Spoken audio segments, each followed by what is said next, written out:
and we definitely had some plans to circle back in 2020. And of course, a lot of things has changed since then. So we couldn't wait any longer to bring Water Warriors back together, at least to try and connect with some of you.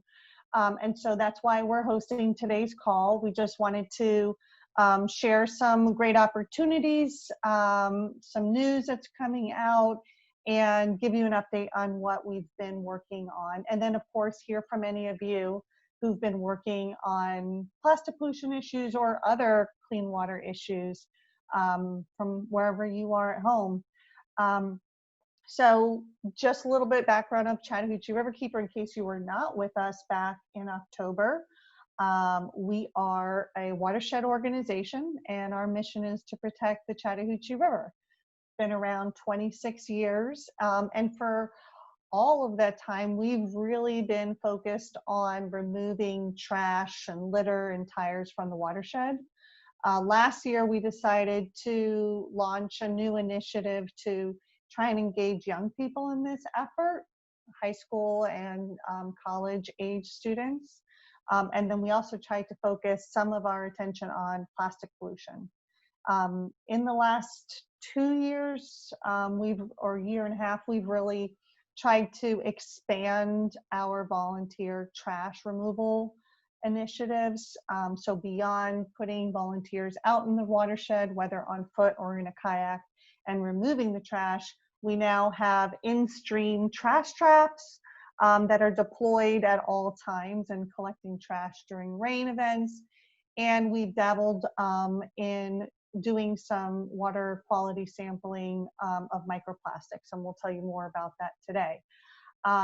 So trash removal is a big part of Chattahoochee Riverkeeper's mission to make sure that we have enough clean water in our river, but it's also a really great way for us to connect with people who live and visit the watershed, so that when they go there, they have a rewarding experience and they find a beautiful, clean river and want to return and protect it. So that's really why we wanted to host today's event. While we can't really be in person today, we do have some opportunities that we're going to talk about in this hour. And I want you to make sure you save the date on your calendar for our Big Sweep the Hooch event. It's typically in April of each year. This year, we have rescheduled it for August 28th. So if you are following Chattahoochee Riverkeeper, if you're on our email distribution list, or you find us on social media, please save the date for August 28th. It's a Saturday, and we are still planning on doing our big watershed-wide cleanup. And that's a great way to connect with neighbors and communities and do something positive for reducing plastic pollution. So beyond that, I'm going to go ahead and introduce our speakers today. Our first speaker is going to be Hannah Testa. Hannah is coming to us from Forsyth County, and she actually was a presenter at the Water Warriors Summit in October. She's also a river hero of Chattahoochee Riverkeepers, and she has a very long list of accolades and accomplishments at a very young age. And Hannah's going to be bringing a special guest from Indonesia with her when she does her presentation. I'm excited to see that. In addition to Hannah, we have Courtney Kimmel with Captain Planet Foundation, and Courtney is going to talk to us about the Oceans Bootcamp, and that's a great opportunity that is closing later today, so please pay attention and hopefully you can sign on if that makes sense to you. And then we have Jess Sterling, who is Chattahoochee Riverkeeper Technical Programs Director. She is managing our microplastics studies, and she'll be talking to you about that. And then we have CJ O'Brien, who is a longtime intern with Chattahoochee Riverkeeper, but is also pursuing her master's at Emory University, and is going to be talking to us about some of the research that she's been working on as well. So once we hear from all of our speakers, we'll have an opportunity for questions and answers. And I wanted to say thank you again for being part of this program. And if you have any questions at any time, feel free to reach out to me. Thank you so much. And Hannah, take it away. Awesome. Hi, everybody. Thank you so much for joining. I'm so excited to be starting off today's webinar. I'm joined with these lovely ladies. And today I'm going to talk a little bit, especially in light of the Black Lives Matter movement and everything going on. I wanted to talk a bit about environmental racism and how especially that plays a role with plastic. And as mentioned, I also have a friend of mine that sent a video to share with everyone that I'll talk about in a little bit. But before we get started, I want to introduce myself a little bit. You heard a little bit about me. I'm 17 years old and I'm in Forsyth County. I founded the organization Hannah for Change, and I advocate for the planet by focusing on environmental issues and trying to educate people on how they can get involved. And actually just wrote my first book, Taking on the Plastics Crisis, which is available for pre-order, which is super exciting. But yeah, I definitely want to talk about environmental racism. And for those that don't know what that is, it's a term that describes the injustice that people of color are systemically at higher risk to environmental hazards. These hazards occur mainly in lower income communities and that are primarily inhabited by people of color. And this is all environmental issues like air pollution, water pollution, climate change, and especially plastic pollution. And environmental racism is just a sector of the many, many layers of systemic racism that Black communities and people of color are impacted by. And with plastic pollution, how that plays a role, you see westernized communities such as the US, we send our trash to other countries, especially in Asia, for them to deal with. And I wanted to introduce my friend Tara. She could not be on this webinar, unfortunately, because of time zones, but she lives in East Java, Indonesia, and she's also known as the River Warrior, but she lives in her village in Indonesia, and her community, they receive the world's garbage to be recycled, and she does a lot of education on how that's impacted her community, but she also is working on a campaign with diapers because they don't have proper trash pickup facilities. So even in their own village, they just dump trash out in their own community as well and on their river. And so they have a huge problem with diapers. And so that's been a big major focus for her. But I'm excited to share some pictures and videos she wanted to show you guys today. Hello from East Java, Indonesia. My name is Tara. I'm 17 years old and I'm the captain of River Warrior Indonesia, a youth advocacy and education organization in Brantas River. Our vision in River Warrior is to make Brantas River free from plastic. Brantas River is the biggest river in East Java and is the drinking water source for more than 5 million people. The lack of public awareness and the government waste facilities has caused plastic pollution in Brantas River. From our research, the inorganic waste composition in Brantas River is 48% single-use diapers. In the middle of the COVID-19 pandemic, we mostly educate more people online by holding webinars, and we also collecting signatures for the petition to ban single-use plastic in our city. And then she also shared with me, this is a photo of what their river actually looks like when they clean it up, which is terrifying to think about, that that's what, you know, their whole community live off of. They drink out of that water, and they're directly impacted by the plastics that we use. And not only does plastic pollution impact people at the end of its stage, like as pollution, but also through many stages. So when you think of incineration, those incineration sites are usually in these lower income communities here in America, impacting the people that are living there with the air pollution and the different chemicals that are in the air they're breathing.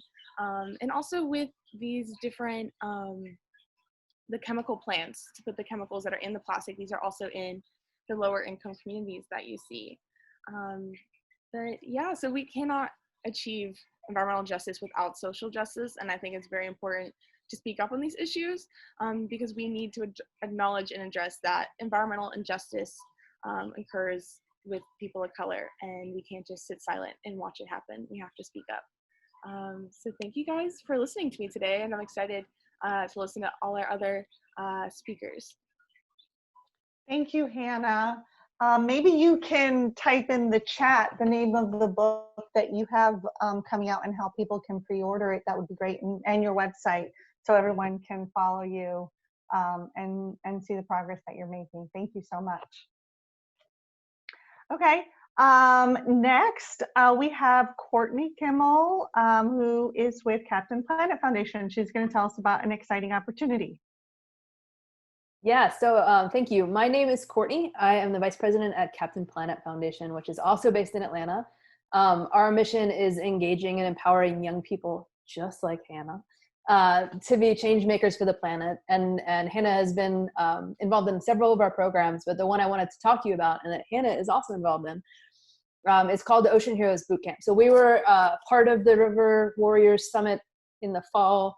And we're super excited, and the sort of the sister program that we run is called Ocean Heroes Bootcamp. Let me show you my screen. So this is the third year that the Captain Planet Foundation has been involved in organizing Ocean Heroes Bootcamp. We do this in collaboration with an organization called Lonely Whale. And really the inspiration for Ocean Heroes Bootcamp came out of, if you remember the video with the turtle with the straw stuck in its nose and how heart-wrenching and how awful that was. That really started sort of something very hopeful, actually, which was a huge surge of young people around the world who were just irate and, you know, impatient for action, rightfully impatient for action, that something needed to happen about this issue and sort of the broader issue of plastic pollution and ocean health globally. So Ocean Heroes Bootcamp was created to bring these passionate young people together who already knew that this is something that they wanted to fight for, and give them the tools and the resources and the network and the connections to be as effective of advocates and of champions for the ocean as they could be. So the first year we had 140 young people in we pulled it together in about 6 weeks and had 140 young people show up in New Orleans. We didn't know it was going to happen. It was amazing. Last year we had about 250 that showed up in Vancouver. And this year we were all set to have it in person again. And with the recent changes in the world and with COVID, we had to switch it over to a virtual boot camp. And we now have over 400 students or young people from 37 nations registered to participate in this year's Ocean Heroes virtual boot camp. So the boot camp, like I said, is really intended to bring these young people together and give them that space to be able to collaborate and connect and find their tribe, and to develop those relationships and develop that network that they can then go home and address issues in their own community that affect our rivers, affect our ocean. So this year's Ocean Heroes Bootcamp, like I said, it's a virtual event. It's all being facilitated remotely. So there's no travel, which is maybe a silver lining. There's no there's very little carbon footprint, or relatively little carbon footprint on this. This will be, let me show you real quick. So if I click over to Bootcamp here, this is the URL. So it's oceanheroeshq.com. If I click in the Bootcamp, this is, it starts Friday. So we're down to the wire here. It's a 6-day event. And essentially there's going to be a rotation of daily opportunities that participants can engage with. There will be an episode that airs daily, and there'll be live Q&As that go with that. Those episodes, there's going to be, actually Hannah is one of our squad leaders. So there's teams of youth. We have 29 teams organized by region, by time zone. And those squads will be meeting daily to be able to have those conversations and discussions and questions about the things that they're hearing and how that can be applicable in their own work as ocean heroes. We have, last count, we have like 300 pieces of content that's been recorded and collected from over 25 partner organizations that are pulling this all together. So this is a completely free event. If you're interested, or if you know of any young people that are interested who are passionate about this work, and I would say that every water warrior that I met last fall is on that list and should consider this. The registration or the deadline to register is today. So it closes actually tonight at midnight someplace in the world. We're actually flipping it over tomorrow morning. So get in there before tomorrow morning. And like I said, it's a pretty easy sign up. There is a parent waiver, so that's the only requirement to actually to participate. It will all be facilitated on a dedicated platform that's secure. So that's how we're sort of managing some of the challenges. But the goal for Ocean Heroes Bootcamp is for every young person that participates to figure out how they can make a difference in their own community, to develop a campaign for how they're going to affect that change, and then to take it back to their community and implement that change. And the Ocean Heroes Network is available, beyond the bootcamp, so year-round, to support those efforts and make those connections and amplify those stories and those successes where we can.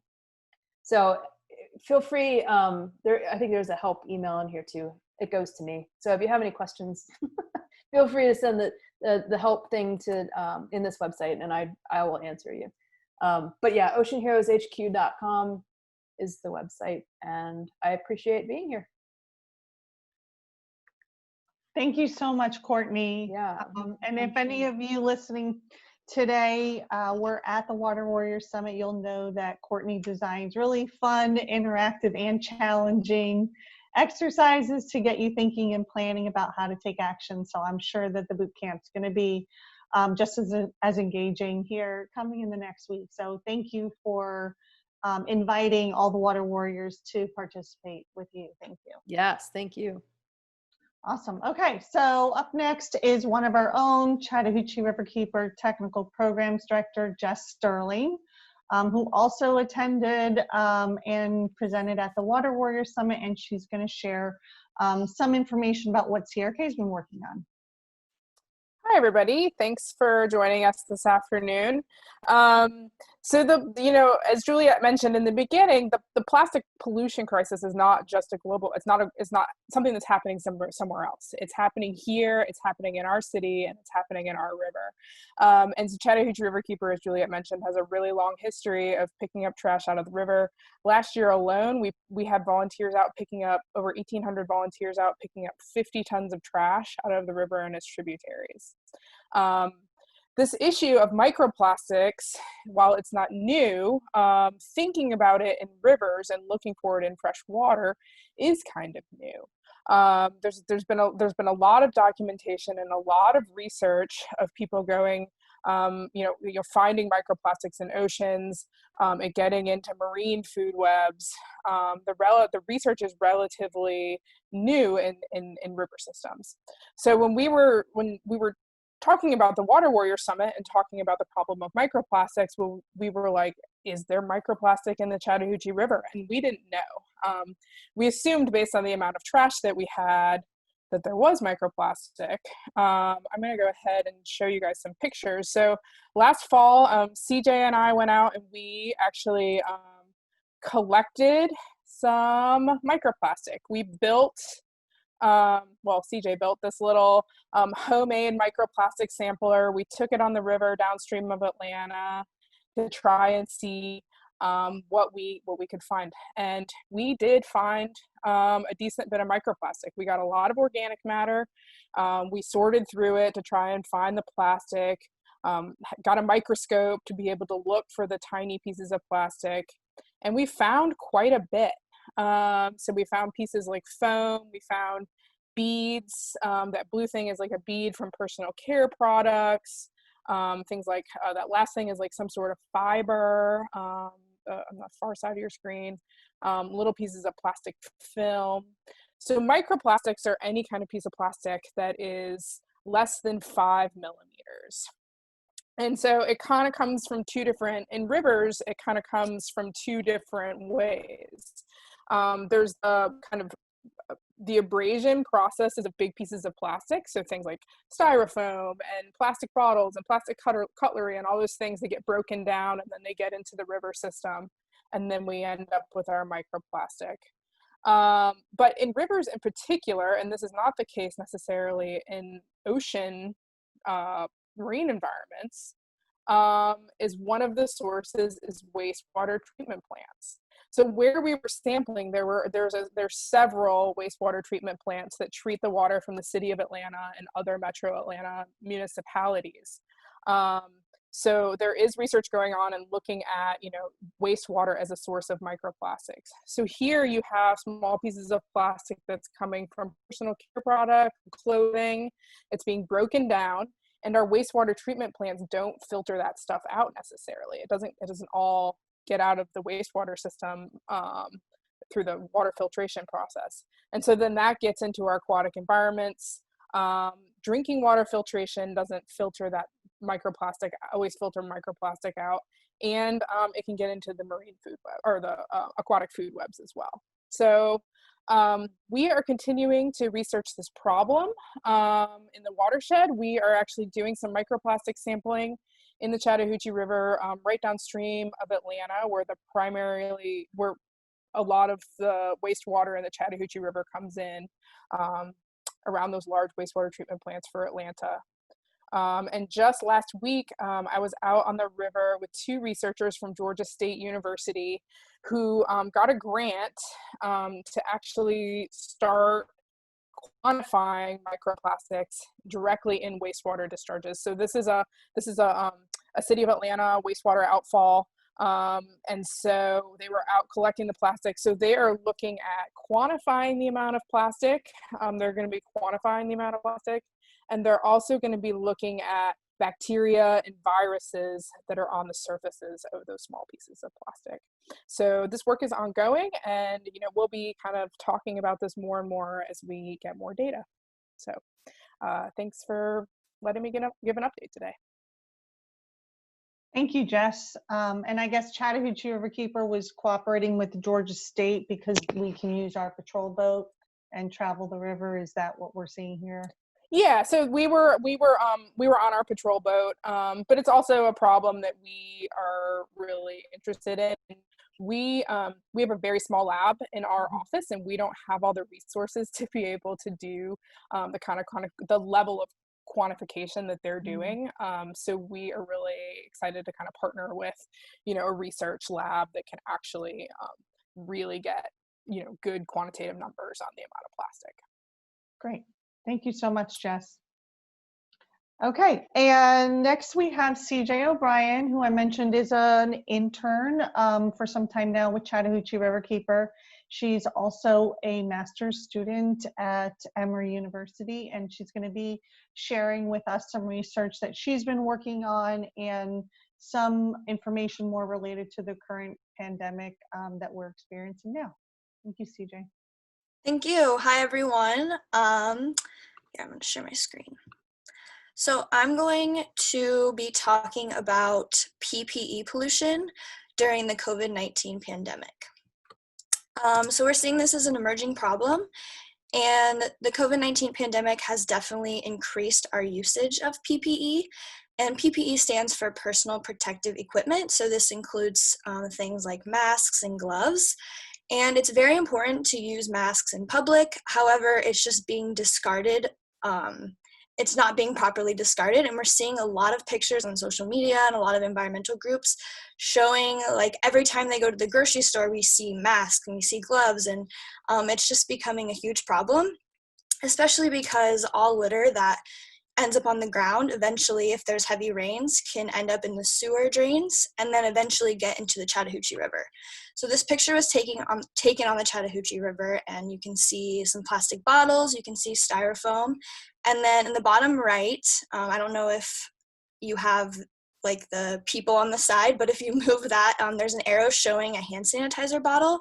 And even though this isn't explicitly PPE, I would definitely consider this litter from the COVID-19 pandemic, because a lot of people are ordering hand sanitizer and toilet paper and various things. And we're seeing a lot more litter that includes things like this. And so eventually these pollutants can also get into the ocean. So this is a picture that was taken in the ocean. And I think this is a very striking picture because to me, the glove kind of looks like a jellyfish. So it would definitely raise a lot of problems for aquatic organisms, because they might mistake these things for food, and the elastic bands on the masks would be easy for animals to get entangled in them. And like Jess said, if these pollutants are in the water or in the environment for a long time, they could also become microplastic, which is concerning as well. So another problem that is rising is a lot of coffee shops and grocery stores are kind of limiting the use of reusables. And they're doing this as a precautionary thing, and because they fear that if you use a reusable, it might transmit the virus more so than single-use plastic. We're also seeing a lot of rollbacks on some of the bans against single-use plastic during this time.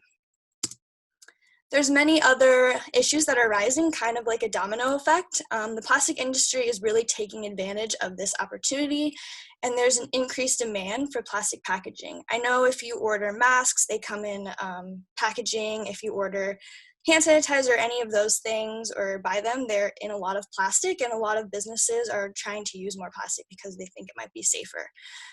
In addition, oil prices have decreased because international travel and driving has decreased, and since most plastic is made from oil, the cost of making new plastic is extremely cheap.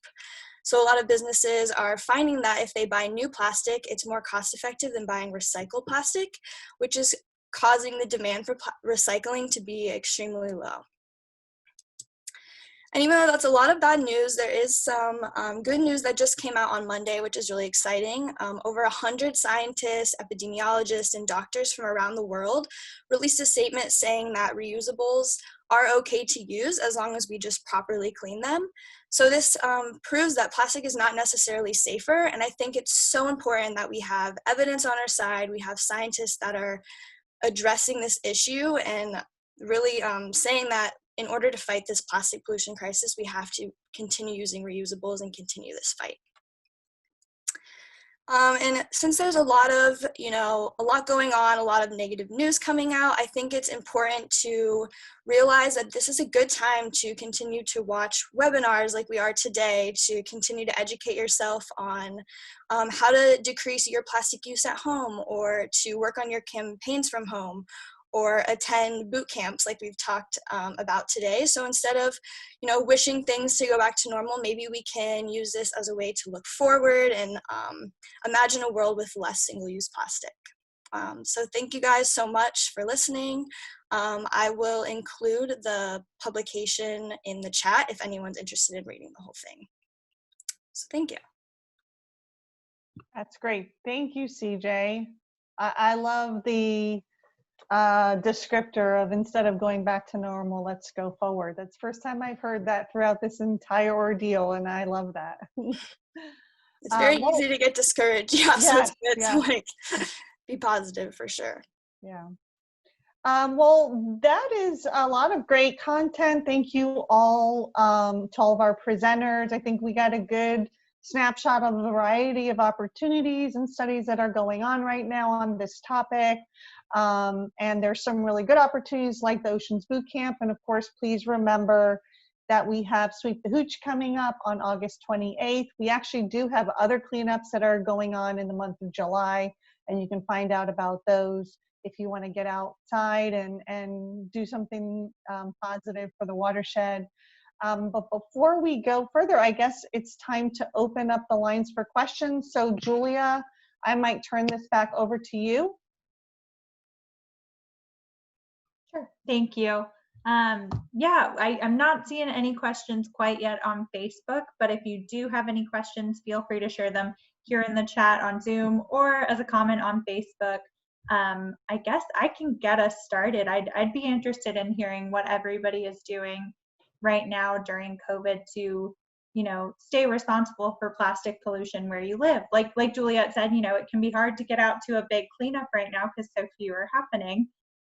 But what are y'all doing locally, whether it's in your own neighborhood, your own home, to kind of cut back on plastic pollution?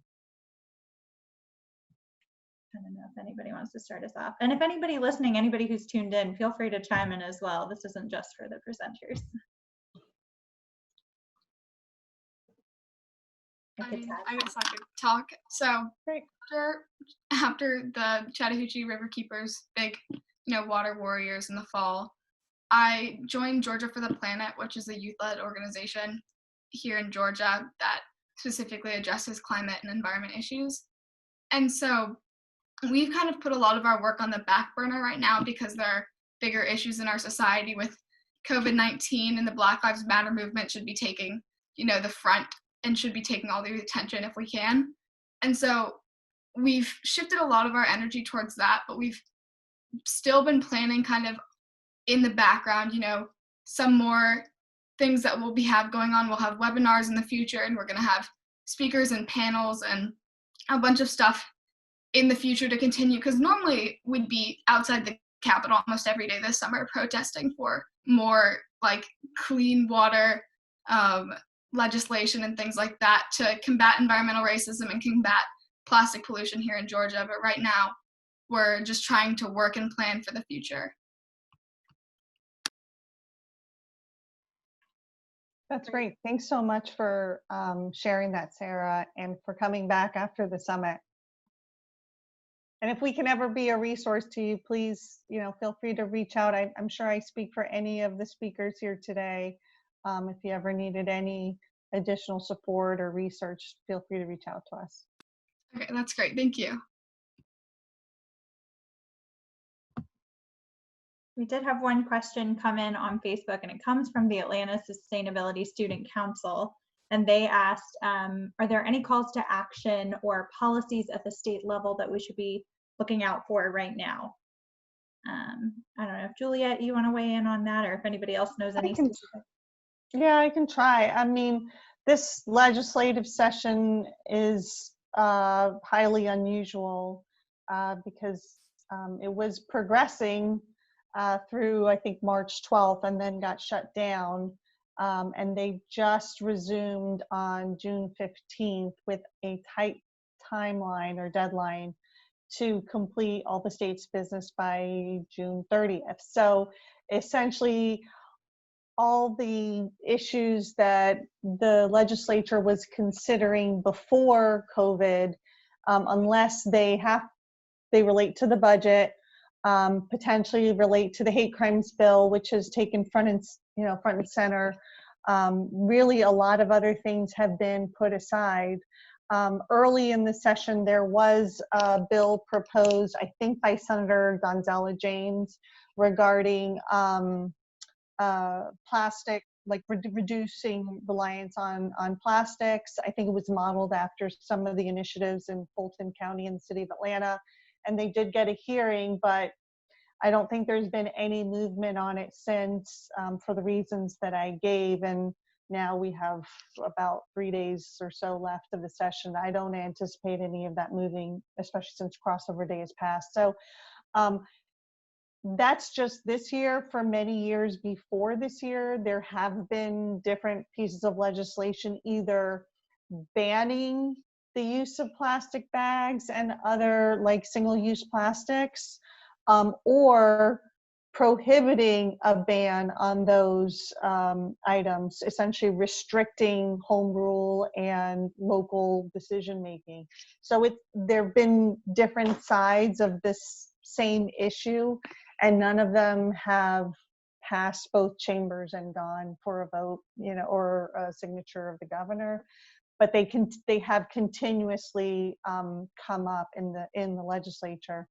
And in terms of what CRK has done, I mean, we were certainly very supportive of Senator James's initiative, and we testified on behalf of it. And we've also, I know Hannah's done the same, testified in favor of the Fulton County and the Atlanta initiative. And really what we wanted to happen out of the Water Warriors Summit is to spread out like a little army of people in different parts of the Chattahoochee watershed pushing these initiatives. And we still have that as a goal. We have not made as much progress as we had wanted in the past 8 months for so many reasons, but that's not to stop us going forward. So I think there's definitely more room for improvement, even at the local level. Absolutely. Thank you, Juliet. We're getting some great answers to our last question on Facebook.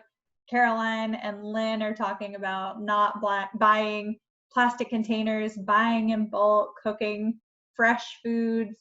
They're staying really busy and productive during quarantine. That's awesome. A lot of good tips there on our Facebook comments. So Susan actually, I see, has a question here in the Zoom chat. She asks, does anyone have good scientific articles that address the human health issues in regards to microplastics? something easy to discuss with individuals that might be viewed in the action of throwing things in the river. So Jess and CJ, maybe you could recommend some resources on that.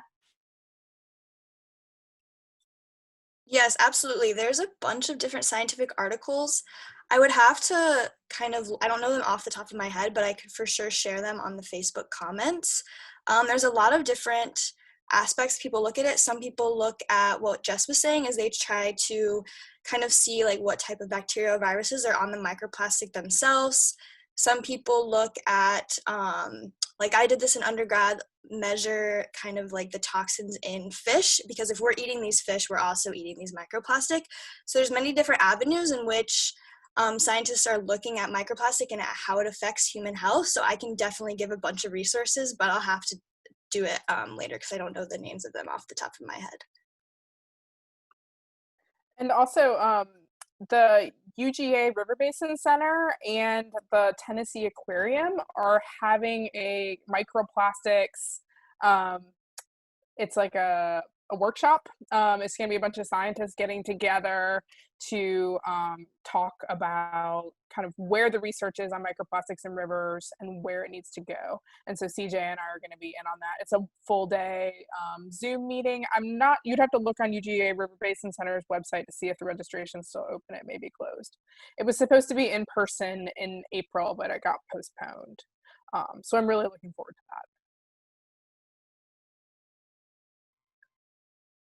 that. Awesome. Thank you both. A lot of good resources. I'm not seeing any more questions come in on Facebook. Is there anything else anybody wanted to share about what we're doing in regards to plastic pollution? All right. I'm going to take that as a no. Everybody who joined us on Zoom, feel free to email me. You should have gotten an email from me earlier today, but I'll send another one out right when we wrap up, just listing some contact information, some helpful links about everything we discussed today. And if you're watching on Facebook, feel free to send Chattahoochee Riverkeeper a direct message. I will get it and I will make sure you get added to that email list so you get sent everything that we talked about on today's webinar. So thank you so much again to our awesome presenters. Really appreciate you making the time. Yeah, thank you so much to Courtney and to Hannah and to CJ and Jess for joining us, and for all of the guests. Definitely stay tuned, and hopefully we'll all be able to get back together for a summit in 2021. So take care. Thank y'all. Bye. Thank you. Thank you.